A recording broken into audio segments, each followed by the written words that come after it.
Kisah Tuan Muda Direktur Perusahaan. Episode 22-23.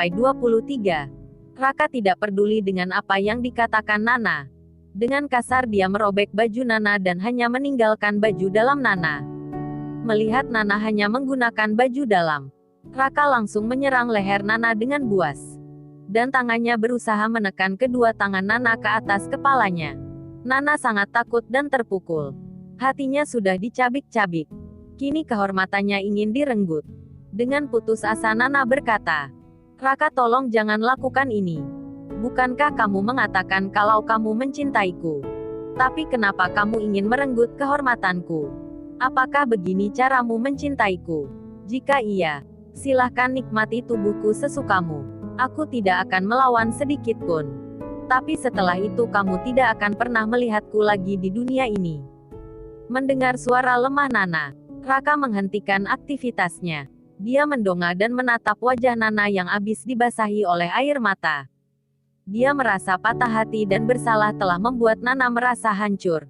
Dengan cepat dia mengambil jaketnya dan membungkus Nana yang masih menutup tubuhnya, yang hanya menggunakan pakaian dalam dengan kedua tangannya. "Sayang, tolong maafkan aku. Aku melakukannya hanya karena aku tidak ingin kehilanganmu," kata Raka sambil menitikkan air mata. Nana menunduk sambil menangis. "Aku ingin pulang. Tolong bawa aku pulang." Raka langsung merapikan pakaian Nana dan menyembunyikan bajunya yang robek dengan jaketnya. Setelah kejadian itu Nana tidak pernah dekat dengan lelaki manapun. Dia benar-benar membenci cinta. Dia trauma akan cinta. Setelah pernikahannya batal, semua keluarga dan rekannya mencemoohnya. Dia berusaha menguatkan hatinya. Dia tidak menyangka kalau pernikahan yang sudah lama dia rencanakan bersama Raka, ternyata semua itu dia siapkan untuk pernikahan kekasihnya dengan wanita lain. Suara klakson mobil menyadarkan Nana dari lamunannya akan masa lalu yang pahit. Dia melirik ke arah mobil yang berhenti di depannya. "Kamu Nana kan?" tanya seorang pemuda yang ada di dalam mobil. "Park JH. Apakah itu kamu?" tanya Nana sambil bangun dari duduknya dan menyeka air matanya. JH mengangguk dan keluar dari mobilnya. Kemudian duduk di samping Nana. "Aku heran. Kenapa setiap kali bertemu denganku, kamu selalu dalam keadaan seperti ini?" JH duduk miring dan menatap Nana yang tampak kusut. "Bukankah kita teman? Jadi bisakah kamu bercerita padaku sebenarnya kamu kenapa?" Nana menarik nafas. Gak ada apa-apa kok." JH menatap lembut Nana. Meski Nana mengatakan tidak apa-apa, tapi air matanya tidak bisa bohong. Dengan lembut JH menyeka air mata Nana. Sontak Nana tercengang melihat tindakan JH. Dengan sedikit grogi Nana menyingkirkan tangan JH yang masih setia menyeka air matanya. "Ah, kamu tidak perlu menyekanya. Saya sengaja kok menangis. Karena saya pernah dengar kalau air mata bisa membersihkan mata." JH menjepit alisnya. Dia merasa lucu dengan jawaban Nana. "Benarkah? Wow. Kalau begitu, saya juga akan menangis." Setelah mengatakan itu JH langsung mencoba menangis dengan usaha yang keras. Melihat ekspresi JH yang berjuang untuk menangis, Nana tidak bisa menahan tawanya. "Ah, JH, wajahmu lucu tahu. Jelek banget." Nana terkekeh sambil memegang perutnya. JH melirik Nana yang tertawa lepas. Dia merasa sangat senang karena telah berhasil membuat Nana tertawa. "Kamu juga jelek banget kalau ketawa. Tapi aku malah senang melihatnya. Hahaha." JH juga ikut terkekeh sambil memegang perutnya.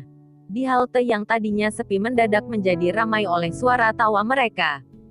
"Oh ya, kamu mau kemana sekarang?" tanya JH. "Aku ingin pulang." "Kalau kamu?" tanya Nana. JH nampak menjepit alisnya. Aku sekarang mau ke kantor." "Kamu kerja di mana?" tanya Nana. "OneSoft," jawab JH. Nana nampak bingung, karena dia benar-benar tidak tahu tentang perusahaan itu. "Itu perusahaan di bidang apa?" "Game online," jawab JH singkat. "Oh, iya. Tapi aku tidak pernah main game online. Paling kalau main game itu senengnya Angry Bird yang lucu," kata Nana nyengir. "Pantes kamu kayak burung." Hahaha. JH benar-benar senang melihat ekspresi lucu Nana ketika dia menggodanya. OneSoft adalah salah satu perusahaan game online yang terkenal di Korea. JH membangun perusahaan itu beberapa tahun yang lalu. Sebelum berangkat wajib militer, meskipun itu bukan jurusannya, dan hanya berangkat dari hobinya yang suka main game. Namun dalam waktu 2 tahun saja, perusahaan JH langsung mendunia dengan jumlah pengguna terbanyak. Aku Antarya, kata JH lagi setelah selesai menggoda Nana. Gak perlu. Aku bisa naik bus. Nana menolak dengan halus karena tidak mau merepotkan. JH tersenyum licik. Dengan cepat dia menarik Nana dan memaksanya masuk ke mobil. Kok maksa? Tanya Nana yang sudah duduk di samping JH. Soalnya kalau gak dipaksa kamu pasti nolak. Sedangkan aku tidak tega membiarkanmu menunggu bus sendirian sampai malam. Karena bus yang kamu tunggu sudah lewat beberapa menit yang lalu waktu kamu ngelamun. Jelas JH. Nana nampak cemberut karena dia merasa apa yang dikatakan JH memang benar. Dia pun duduk dengan patuh di samping JH. Setelah itu dia memperhatikan mobil JH yang tampak mewah. Ini mobilmu? Tanya Nana. JH melirik Nana. Ya. Emang kenapa? Heran aja sama pertemuan pertama kita. Kamu punya mobil mewah. Tapi kenapa waktu itu kamu malah naik bus? Tanya Nana dengan heran. JH tersenyum memperlihatkan gigi taringnya yang manis dan tentunya lesung pipitnya. Oh, waktu itu, aku lagi pengen naik bus saja sepulangku dari wajib militer. Emangnya ada aturan ya kalau orang yang punya mobil tidak boleh naik bus? Nana menggeleng. Enggak sih. JH tersenyum lagi melihat Nana yang mulai salah tingkah dan kehilangan kata-kata. Sesaat kemudian Nana sampai di rumah orang tuanya Lion. Nana keluar dari mobil. JH, terima kasih sudah mengantarku. Oke, nanti aku akan menelponmu. Baik, kata JH sambil menutup kaca mobilnya. Dan dengan cepat meninggalkan kediaman Tuan Kim. Nana sayang, akhirnya kamu pulang. Tresia menyambut hangat Nana yang baru saja masuk ke dalam rumah. Nana langsung mencium punggung tangan Tresia. Iya tante. Tresia nampak celingak-celinguk melihat keluar pintu. Sayang, di mana Lion? Apa dia tidak mengantarmu? Oh, dia lagi sibuk tante. Makanya tadi dia minta supir nganter aku. Jelas Nana sambil menyembunyikan apa yang sudah terjadi di antara dia dan Lion. Mendengar penjelasan Nana, Tresia hanya mengangguk. Setelah itu Tresia membawa Nana masuk dan memintanya untuk istirahat. Biar kondisinya cepat pulih. Keesokan paginya, selesai sholat subuh, Nana langsung bersiap-siap dan segera keluar rumah. Mai Nana, kamu sudah rapi aja. Mau kemana sepagi ini? Apakah kamu benar-benar sehat? Yuri yang baru saja keluar dari kamarnya nampak bingung melihat Nana yang sudah rapi. Aku ada urusan. Jika tante mencariku tolong kasih tahu dia kalau aku sudah pergi karena ada urusan. Dan aku sudah baik-baik saja. Jawab Nana.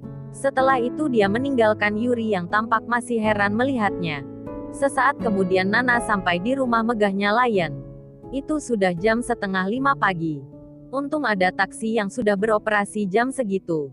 Sehingga Nana bisa sampai dengan cepat. Nana masuk dengan mudah ke rumah Lion. Karena satpam yang menjaga rumah Lion cukup mengenalinya. Begitupun pelayan yang ada di rumah Lion. Tanpa lama-lama lagi, Nana langsung menuju dapur. Dan memulai memasak. Nona, apa ada yang bisa saya bantu? Tanya pelayan Gong yang dulu pernah dia temui waktu pertama kali ada di rumah Lion. Nana tersenyum dan menggelengkan kepalanya. Itu tidak perlu. Ini sudah tugas saya. Tapi Nona tidak tahu apa makanan kesukaan Tuan. Saya akan merubah makanan kesukaannya dengan masakan yang akan saya buat. Kata Nana dengan percaya diri. Pelayan itu hanya mengangguk dengan ekspresi rumit. Setelah itu dia meninggalkan Nana sendirian di dapur. Itu sudah jam 6 pagi. Semua masakan Nana sudah tersaji di atas meja makan. Setelah itu dia pergi ke kamar Lion. Nana membuka pintu kamar Lion. Suara pintu terbuka cukup berisik. Meskipun sudah dibuka dengan sangat pelan. Sehingga memancing emosi Lion. Apakah itu artinya telinga Lion sangat peka? Sudah aku bilang jangan masuk ke kamarku jika aku masih ada di dalam. Lion berbalik melihat ke arah pintu. Dia tidak bisa menyelesaikan kata-katanya. Ketika dia melihat Nana berdiri di depan pintunya. "Kamu kenapa di sini?" Lion menatap Nana dengan ekspres buruk. "Saya pantang ingkar janji. Makanya saya kesini sesuai dengan kesepakatan kita," jawab Nana tanpa ekspresi. Setelah mengatakan itu Nana menatap ke arah Lion, yang masih menggunakan kemeja putih yang belum dikancing. Dia sedikit tercengang melihat bagian dada dan perut Lion yang putih dan berotot. Menyadari Lion belum mengancing kemejanya, Nana langsung berbalik. "Tolong kancing bajumu dulu." Mendengar perkataan Nana, tiba-tiba pikiran jahil muncul di benak Lion. "Bukankah kamu pelayanku? Jadi kamu harus membantuku mengancing bajuku dan memakaikan dasiku," ucap Lion sambil tersenyum licik. Nana mulai frustasi dengan permintaan Lion. Tapi dia harus menahan emosinya. "Ya, aku memang sudah menjadi pelayanmu sekarang. Apa kamu puas?" ucap Nana dengan menggertakkan giginya. "Nana, kamu harus sabar. Bertahanlah sampai 3 bulan ke depan," batin Nana. Setelah meyakinkan dirinya, Nana langsung mendekat ke arah Lion. Dengan sedikit canggung dia mengancingkan kemeja Lion. Namun matanya tidak bisa berpaling dari tubuh indah Lion. "Aku kira kamu marah," ucap Lion. Nana hanya diam dan tidak mengubris perkataan Lion. Sedang Lion memilih untuk tidak bertanya. Karena dia mencoba menyelamatkan harga dirinya dari cueknya seorang wanita. Berhubung Nana tidak bisa memakaikan dasi, Nana membutuhkan waktu yang lama untuk memakaikannya di leher Lion karena selalu gagal. "Kenapa lama sekali?" Lion mulai geram melihat Nana yang terus-terusan salah memasang dasinya. "Aku tidak bisa memasang dasi," ucap Nana seraya melepas dasi di leher Lion.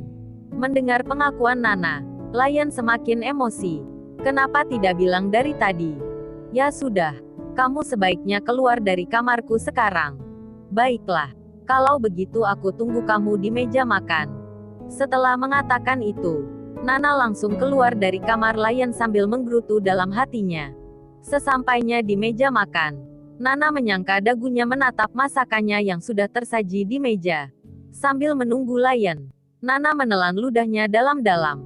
Ketika teringat tubuh Lion yang baru saja dia lihat, tubuh siluman itu terlihat indah. Baru pertama aku melihat dada bidang dan perut berotot lelaki dari jarak sedekat ini. Benar-benar indah. Ah, apa sih yang aku pikirkan? Aduh, ini salah. Entah kenapa yang indah-indah itu justru itu yang dilarang, haha. Jadi ingat lagu dangdut, batin Nana. Sedangkan Lion mulai memiliki perasaan yang rumit ketika Nana begitu dekat dengan tubuhnya. Dia jadi teringat ciumannya di bibir Nana. Langsung saja Lion menelan ludahnya dalam-dalam. Ketika dia mengingat bibir merah muda Nana yang terlihat lembut. Sial. Kenapa aku tidak bisa melupakan ciuman itu? Apa itu karena pengalaman pertamaku? Bisa jadi. Tapi aku bodoh sekali, kenapa ciuman pertamaku harus bersama gadis ular itu? Gumam Lion. Bersambung.